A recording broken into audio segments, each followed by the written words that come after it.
problème est qu'on se pose yo syndicat oza kokende ko s'afficher na ba politicien oyo bazaki na Congo bazali kaka pe misusu po bazo travailler na Europe en coulisses mutu lokola Moshe Soriano mutu lokola Bakamitatu yo pardon bango basi basali na mboka wana bayebi ba force commune oyo ezaka na mboka bayebi bibembe boni ekufa bayebi parce que baza au courant et là mo bango babosa nezate parce que ba participa na batonde bakufa ba force commune bango ba participa jamais au grand jour ba dénoncer yango ba dénoncer yango te et puis bango ndenge bazola bato oza ko s'afficher na bango aucun jour bango ba lobby ke ba yeba dénoncer ba lobake mboka na biso ezali occupé na bapaya bana mboka boya to buna to benga na bapaya te naza kotanga kombo ya Moshe Soriano wana oyo bino boyebiye yo yebeliye na yebite nene yo yebeliye mais biso to yebeliye na makambo na ye oyo ya vérité na makambo na ye na ba identité na ye nyonso tout bisika ya zali aza au moins na 4 ou 5 identités ya ye moko mutu ye mutu oyo syndicat mwana oyo oza ko s'afficher na ye oza ko s'afficher na bango surtout ye aza na makila na maboko ba tuna ye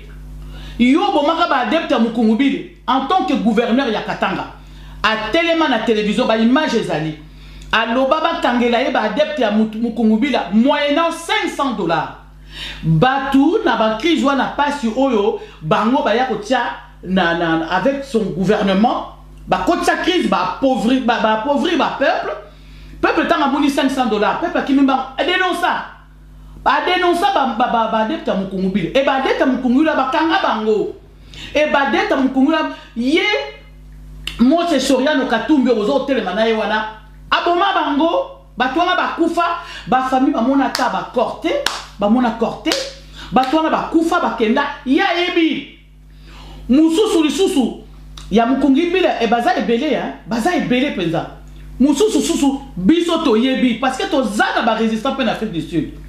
Hier en Afrique du Sud, il y avait des résistants, des combattants en Afrique du Sud. Hier, à Fetaki, avion, nous avons combattants na Katanga. Katanga, combattants, 26 combattants. Les Cambouana va poser des questions, même dans l'Union européenne. À Luka qui moyen pour dribbler tout ça. Alors que Bissoto Yebi, qui y est opposant, il y a Kanambete. Aza opposant Aza opposant à Kanambete, barouza qu'on travailler ensemble. Parce que nous connaissons jamais vu ça que le pays est occupé par les Rwandais ou autres. Alors ben côté. Mais yo ozoya, tous ozoya, mais ozoya pour s'afficher na bango, na bateau bazan na makila, mais biso to hotel mais là yo jamais au grand jamais Congo et que ça la sous occupé na bapaya Bayaka susu, babomaka susu bana Congo. Makile tangaka susu eza. Te. Soriano oza kotamba na Soriano moto oza ko s'afficher, oza ko faire s'afficher na photo ba donso ozomona. Ndé ce ko zo sa crédibilité na yo wana. Mais on sali kara bien, ndé on s'afficher, o laxi biso ke non, ozo ya na ndenge moko ya bien te. Parce que so oza ko ya na ndenge moko ya bien. Bato yo ko éviter bango, bato yo oza bona contact te. Yo nga ko sa makamna yo na ndenge ya bien. Façon yo temi na bango to comprendre que oza facilement influençable. Parce que si on est facilement influençable, Batouana va travailler déjà wana. Batouana va dans makila. Batouana va dans la réputation derrière le dos. Tout le monde va dans la vidéo, tout ça, aza maladie. Aza maladie, mais à la kisi congolais, à la kisi congolais, mais ngana za mopaya, moko eza ngaite. Parce que ce que mboka on est qui yaye papa, ce qui mboka on a linga ki yango. Ndenge batu msu bazana simazolo ba akene to soutenir akene ti soukati wapi sokoti akufa na pouvoir ba quelques ba congolais hein bon ba politiciens baza wana pembeni ba akufa na pouvoir mais ya zola ki sabango ke ngana za ya binoté ngana lingi na binoté bino bwaka ba fanatique na pesa bino nguba na nini bolia un président de la République jour oyo ezalaka ya indépendance ya mboka papa. Mais ezalaka fête, ezalaka ba commémoration, ezalaka makambo ebele. Ndenge to yebi ndenge le kaka. Ngana sina fêta le 30 juin na mboka na biso ezalaka kutu même na ba quartier, ba tukoza na ba esengo. Mais oh, on a Congo pour la première fois. Ngaïnde na koli na komi boy. Je pense que na yo pende wa face na ngaïmba liboso pe omona que un 30 jour il y a indépendance. OK, bon fêter. Mukonzi azawana akosani na ye maladie. Boko mona été aboyi na ye. D'abord à la Tsaki yango déjà en 2010. Na 2010 le jour le 30 juin 2010. Pour na fêter le 30 juin, bavandi bazako zela Kagame awuta na Rwanda aya ndeko ko fungola nini ya le 30 juin, fête le 30 juin. Ya bandi azana loko ko bate ye président de la République. Ça me fait mal même d'attendre comme on est président de la République. Donc faut que zela Rwandais aya awuta na Rwanda aya pour ba pesa élan ya nini. Et puis aye avant na ya tolo boko likolo avant de balo tangani journal ba mindele o ba tiaki na pouvoir ye mwana o ba tiaki ba bango moko ba bandi ko ba makamona ba parlement na bango nyoso surtout awa ba bandi ko loba ndenge nini ba tiaki na pouvoir plan nini ba salaki ya kuboma Laurent Désiré Kabila ne ba bomaki ye et puis ba kei ko zwa mwana ya Rwandais ezali mwana ya Rwandais ba zuiye ba ye ba tie na pouvoir pour bango ba ko diriger ba ye ba ndeni ba enfin ba diriger kaye il y a que ça la volonté na bango soki a ko ba yo quand mu roza mopaya de toute façon mboko les ayo toza mopaya donc yango no moni ayebe do ko mo côté a diriger kana te nyo surtout bon mais siko ba to ngo papa bango nyo surtout ba mindele yango na ba check na pouvoir ba liko de ba bimisi yango na poisa et ezali partout même na ba journaux et ezali même na ba réseaux sociaux ezali babandi ko bimisa yango wana na sengi na peuple congolais na beleli peuple congolais totele mabiso so pona soulèvement populaire.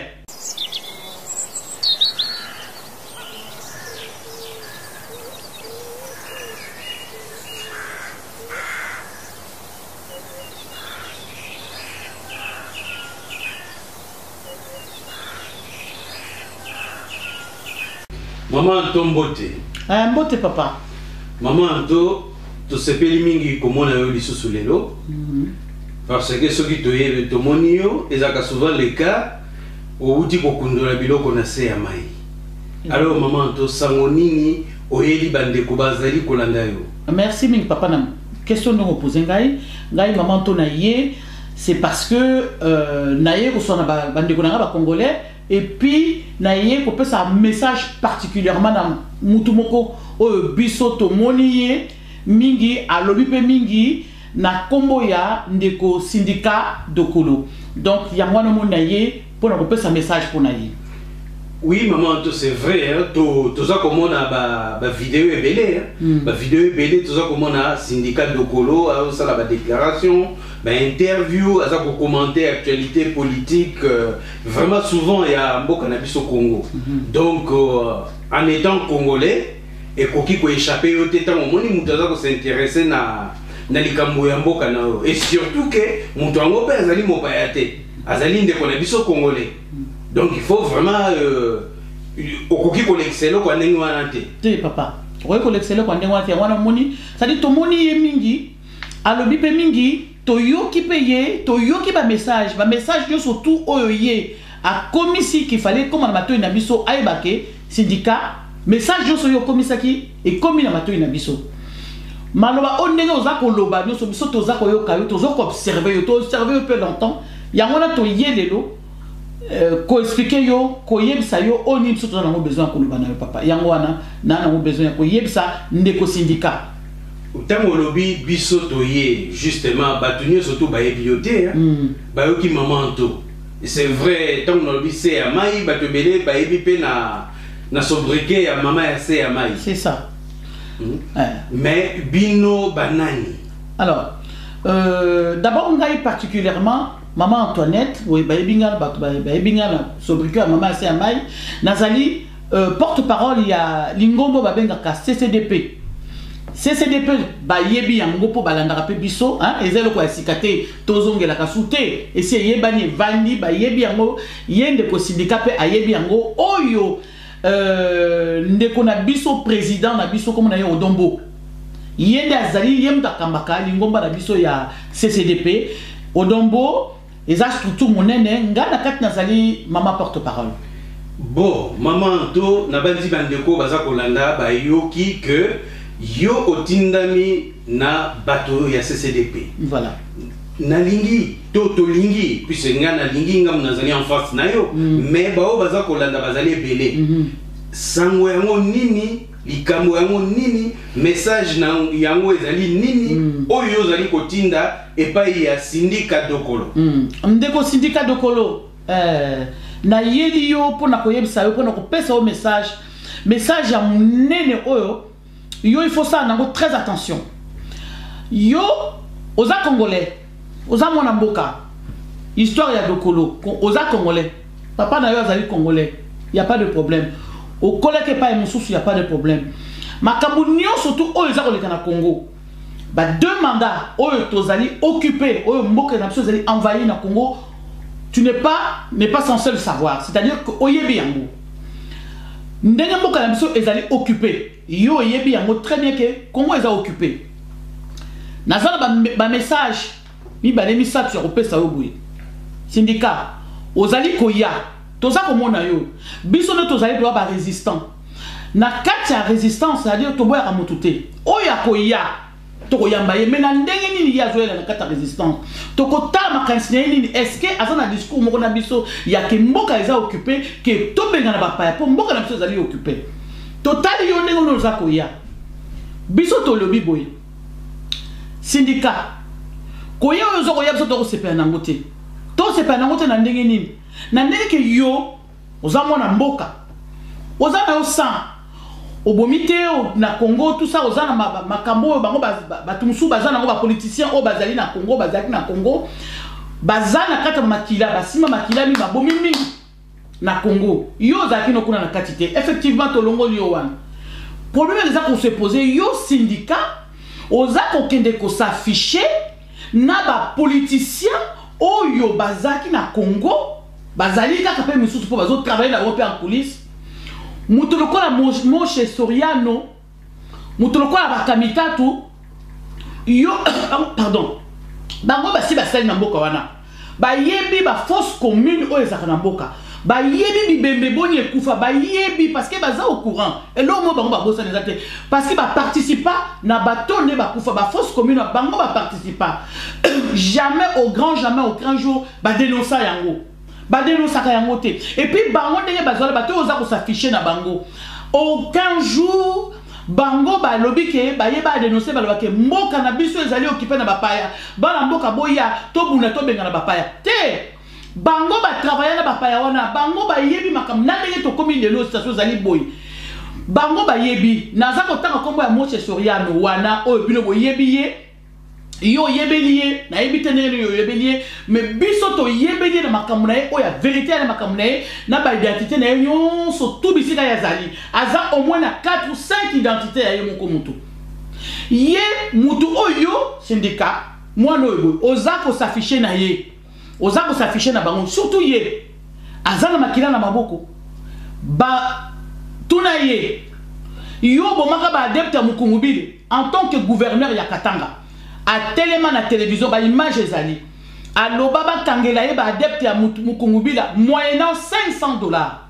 batu na ba crise wana pasi oyo bango ba ya kotia na avec son gouvernement ba kotia crise ba appauvrir ba peuple tanga moni $500 peuple qui memba dénoncer ba adepte ya Mukungubila et ba adepte ya Mukungubila ba kanga bango et ba adepte ya Mukungubila ye Moshe Soriano Katumbi ozo telema na ye wana aboma bango batwana bakufa ba famille bamona ta ba corté batwana bakufa bakenda ya yebi mususu lisusu ya Mukungubila e baza ebele baza ebele penza mususu biso to yebi parce que to zana ba résistant en Afrique du Sud hier en Afrique du Sud il y avait des résistants ba combattants kuna en Afrique du Sud. Yé a fait que avion ba ko lozo ba combattant na ba kena ba na Katanga ba kena ba na Katanga ba boma ba combattant 26 combattants li kambwana ba poser des questions même na Union européenne a luka ki moya ko dribbler tout ça et ba kene congolaise ndeko na biso congolaise alanda eti kuna na communauté européenne a kena ko poser des questions na Bruxelles ayebi yango a luka ko dribbler ti yo syndicat faut tout na ye yo zo tamwa na bato bazana makila na maboko bazo boma mboka ti lelo yo ozo s'afficher na ye alors que biso to yebi ke ye aza opposant ya Kanambete aza opposant ya mutu ya aza opposant Kanambete baza ko travailler ensemble parce que dans mon okonaye jamais bien ça que le pays est occupé par les Rwandais ou autres alors ben voter mais yo ozoya tozo mon ozoya mais ozoya pour s'afficher na bango na bato bazana makila mais biso to hotel mais là yo jamais au grand jamais Congo ko et que ça la sous occupé na ba paya ba ya ka susu ba boma ka susu ba na Congo makile tangaka li susu eza te Soriano yo za ko tamba na Soriano moto na zo ko s'afficher oza ko faire s'afficher na photo bato so zo mona ndesi ko zo be sa crédibilité na yo wana mais on sali kara bien ndemo s'afficher o laxi biso que non ozoya na ndenge moko ya bien te parce que so oza ko na ndenge moko ya bien bato yo ko éviter bango bato yo za bona contact te yo nga ko sa makamu na yo na ndenge ya bien façon yo temi na bango to comprendre que oza facilement influençable parce que so oza ki facilement influençable te bato wana ba travailler déjà wana bato wana bazana makila bato wana bazana réputation derrière le dos comment toi tu vas aller t'afficher avec eux et puis ya kolobake aux ambitions politiques aux ambitions politiques tu as des ambitions politiques parce qu'on t'entend parler ya koyoka yo ya kolanda ba vidéo na kolanda même ba écrit na yo on comprend que non aux ambitions politiques et ba ambition politique on a to comprendre que ezali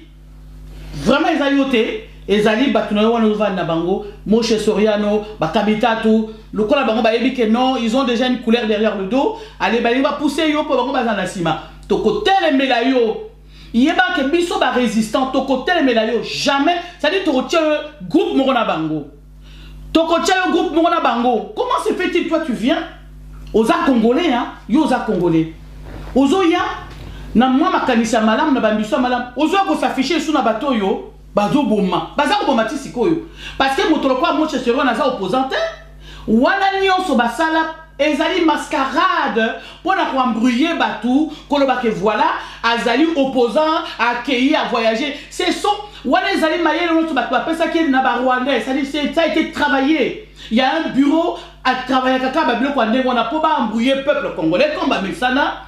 baloba ki accueillir à côté de l'hôpital à Salibo et tout ça tout non tout ça c'est le mascarade tout ça ezali le mensonge tout ça c'est le kuta biso ba résistant to yebi yango parce que toi na ba dossier na ye to yebi makamule no surtout tango za ko loba papa ke na wuti na se amai effectivement c'est dit c'est amai c'est là où to yebi ba dossier na ye surtout wana na makamwa nationalité na ye yo syndicat de Kolo tamwe mamba auti ko bimisa makamu na ya oyo tanyango te yo za intellectuel tanga makamu yo to bima papa Honoré Ngwanda abanda ko bimisa makamu na banda kala ya identité ya Moshe Soriano azana au moins 4 ou 5 identités ye mutu moko na Grèce azana komo mususu na Italie azana komo mususu na île de Chypre azana komo mususu na Zambie azana komo mususu aye pa na biso na Congo aye ko zwape komo ya Katumbi tambe mwamba wana pe bandeko boye ba ketambe mwamba azali congolais te za kombo wana bango nyonso bakomi na Katanga kuna ko zwaka ba kombo ba Katanga ya baluba tout ça ko za azape congolais te tambe mwamba lui-même c'est un étranger ce n'est pas un congolais et yo syndicat oza ko s'afficher na batuloko ngana muto tanga batuloko ba Moshe Soriano non tu ne peux pas ndemo s'afficher na bango biso to terme la yo parce que bango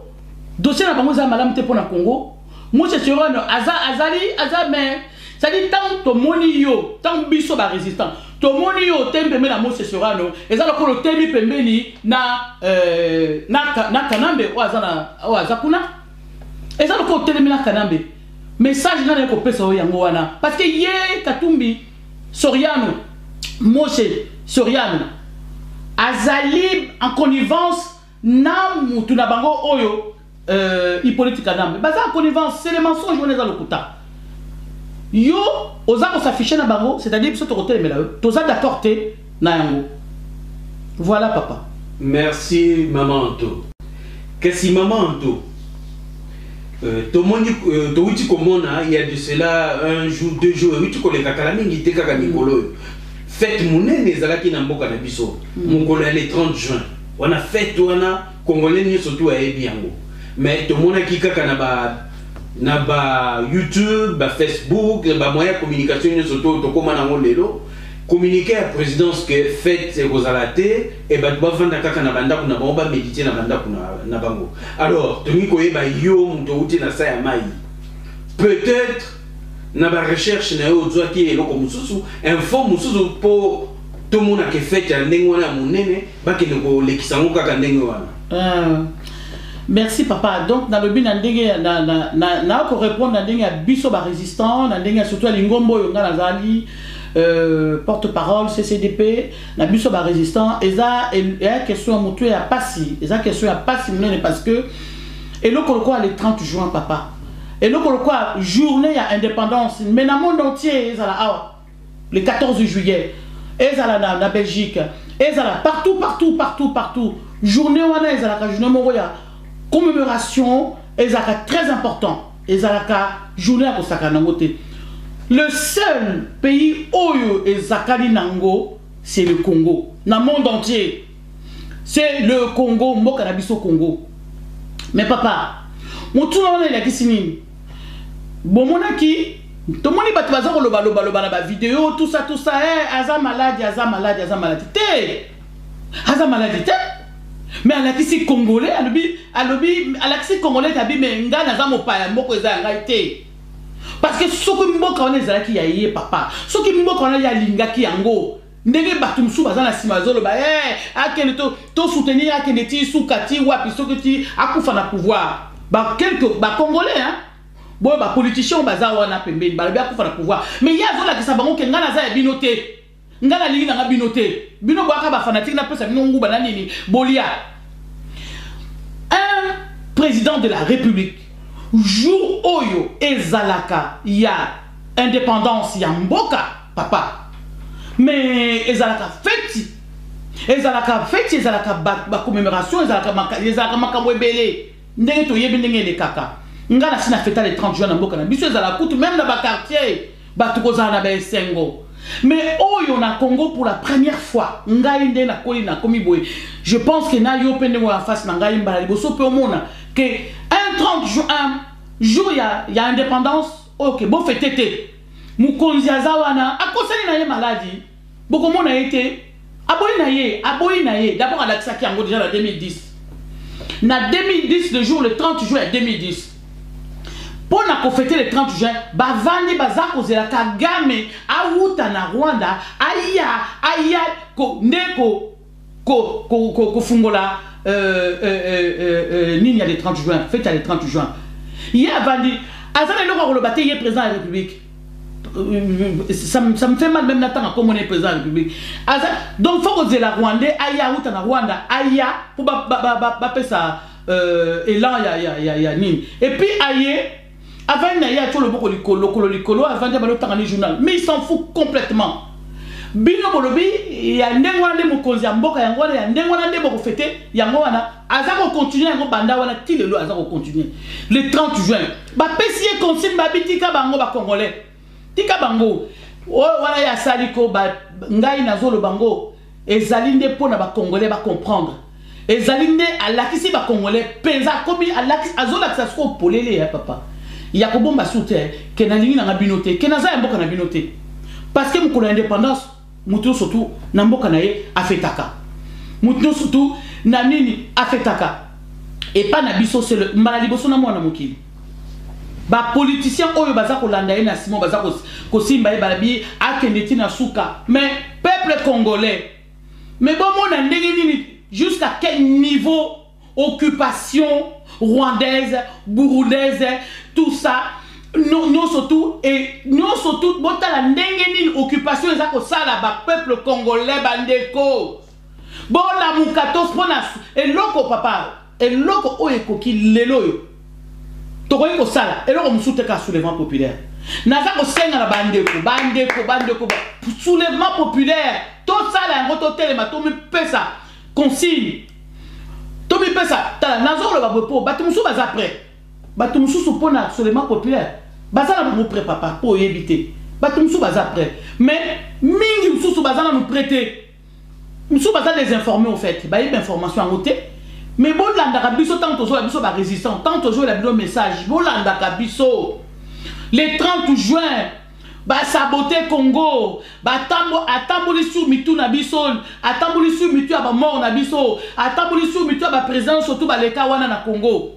atamboli sur mitu na biso surtout comme on dit en français il a marché sur la tête de tout le monde tous les Congolais na bo ba kufa na ba mort na biso atamboli c'est-à-dire à saboter biso à fingi c'est même pas une insulte c'est même gentil c'est même pas ko finga papa à sakani en plus à lobby en haut de toute façon na rozalaka na présidence de la République ba Congolais les Congolais ne me feront rien du tout ba Congolais ba sala yelo comme côté peuple congolais boza wapi bandeko boza wapi peuple congolais bola muka to sala soulèvement populaire to bengala ba paya baza na mboka na biso boya tant to zombe la bilo discours ya résistance bilo ba musu bozo taxer biso de tout le nom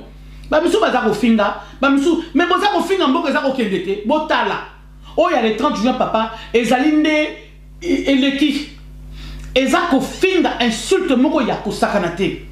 Et ça, la makate nulle part ailleurs. Et ça, la mine à Congo. Papa, mais, na évité, air moko biso barista to raso to vandi to zota la boto, mais Congolais à Zawapi, to comment la raison de tout le monde. To comment la raison de tout le monde. Passe na monté ma papa le 30 juin. Batou les 30 juillet comme Mukolo ya Mawa et comme Mukolo Mutuna Mutuba bine Mutabi Malanda côté avant mais vraiment congolais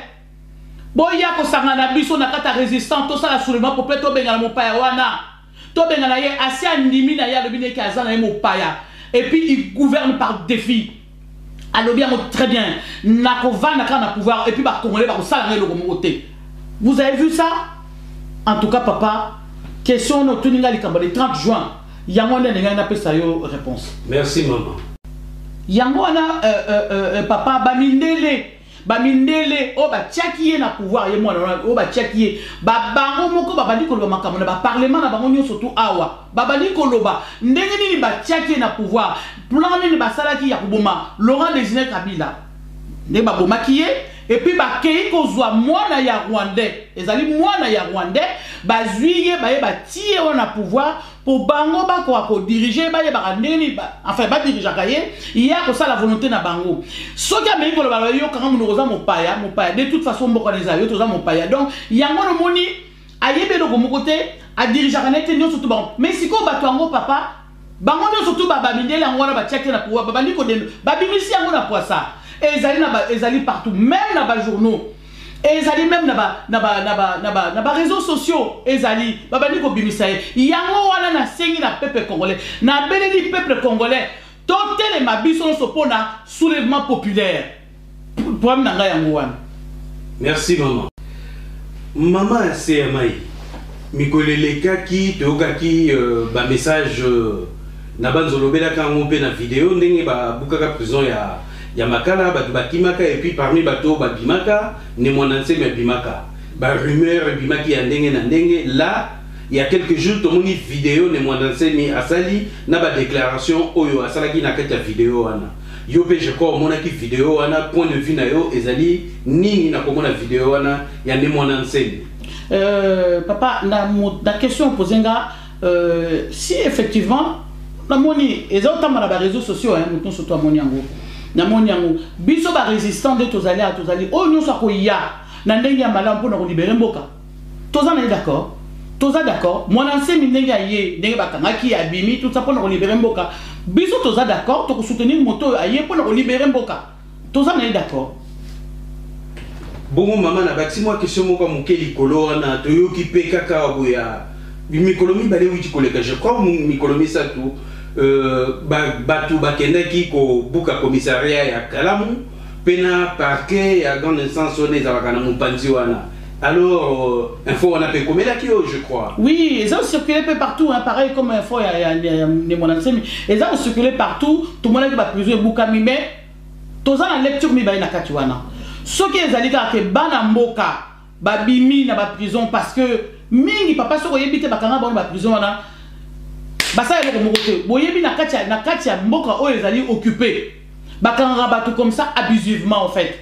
bato musu baza na kati ba prison bakanga bango basa eloko moko te parce que mboka eza na kati occupation mboka so ba occupé bino c'est-à-dire oyo occupé bino mutako kanga bino asa bino oyo ya lingi ezali biso na biso te ke omoni mwana mboka sali mabe okangi ye otie na prison te ba bongo te mboka eza na kati ya occupation mboka eza na kati ya pasi donc bano bato baza na kati ya prison musu bakanga bango basa pe eloko moko te soki ezali ke mwana mboka moka sai na ndenge ya mayeleka bimisi bango babimi wana biso toza d'accord. Mais ce que ça dit que bango wana bato ya gouvernement wana na bango no surtout bazo travailler ou bien ye moko bato baza na gouvernement ye moko kanambe na bato na ye basali bongo po batia na mboka insécurité za na kati na mboka pour la ke mboka za na kati insécurité babimi bazalo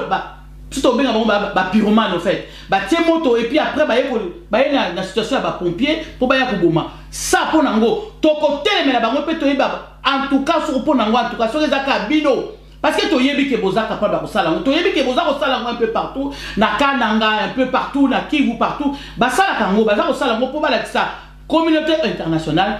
pour communauté nationale, ils ont opinion mususu pour na mboka na biso pour na makambo ndenge bazolo makambo na bango ba élection wala tout ça biso toza en quantité pour communauté internationale et quoi soutenir bango mais ba ke biso to yebi ke zali bango et soki bino ezabino boko tambola de toute façon biso na bino toza na bino mayele boko tambola pona ngo pona Congo. Merci maman to komi na suka mais moni to ko sugisa vidéo boyete sans que tout na yo tant mususu ozaki na likambo ya ko bakisa na conclusion ya nyonso tout oyo lobeli bandeko ba kolanda yo na bilili en tout cas na lingali na loba na nyonso na utikoloba awa na nyonso na utikoloba awa ezala likambo ya syndicat ezala likambo ya nemwanda nsemi ezala likambo makambo so utikoloba biso ba résistant na situation nyonso ekoyela biso toza komona oyo ekoyela biso tozalaka toujours papa foye bango to na lecture mon côté c'est-à-dire nyonso ekoya tellement tomoni makambo na mboka tellement ba humilier biso to komi jusque bas plus que terre. Tu commences toujours avant qu'on le bali cambo, avant qu'on t'a la cambo, tu commences toujours à dire lecture. Lecture est toujours balé. Il y a toujours toujours côté positif, na côté négatif. Oh non, ça koya et pas na biso. Tu commences tellement vigilant, tu commences tellement tu tiens garde-fou tellement. Oh non, ça koya liboso biso to kota la na nunaye. Ndenge ni mutu na makamwazo na ndenge ni. Tu tiens toujours positif na négatif. Tu koya baika ndenge na ngulu te. Toujours en train d'étudier, tu étudier tu kota la ndenge toko sala mais to ya makamu ngulu ndenge wana te toujours il y a deux lectures ezana makamu ne moi danser lecture est toujours mibale ezana makamu ya syndicat lecture est toujours mibale ya wana donc na ngaki koloba olobi lecture ezali mibale maman donc ce qui moto aye lelo boye aye na discours ya malamu lobby aye na discours bomoni lokolo ezali ko tepa boko bois qui sa moto wana ou comment papa na makambo mboka toza suna sentiment ki na makambo mboka papa na makambo ya Congo ndenge ezali boye papa biso ba résistant to na biso na sentiment souté to ko waki sa so to moni ke muto e ko ya ye ayena na malamu to ko étudier petant ozo to ko étudier to comment bongo parce que il faut za la bongo mboka ndenge ke boye c'est parce que biyamba to yambi congolais yaka lia vanda tout ça le lot to soukité. Bon, moi, je suis là, Robert Zalaka, responsable, il y a des étudiants rwandais dans le Lubumbashi, Azalaka réfugié, Azalaka responsable, il y a des réfugiés rwandais, surtout, des étudiants réfugiés rwandais dans le Lubumbashi. Il y a un ministre, un rwandais. Bon, on va continuer à sentiment. Na makambo quand on a sentiment te. Et ça la pona syndicat de kolo. Sentiment to na ngote. Et ça la pona ne moi dans semi. Sentiment to na ngote. Et ça la pona mutu no to ça sur sentiment te. Tellement que tu souffres, tellement que makambo to zomona. To comment en tout cas to chaba garde fou tout autour. So ki mutu aye. Na discours ya malin. To kotala yo, to ko étudier yo. To ko peser les pour et les contre. Mais celui to mono episode discours OK. Il y a résistance te. Tu vois que ça représente papa solo. Tu vois que ma penza, on comprend bien. Merci maman, merci Amaï. Merci beaucoup papa.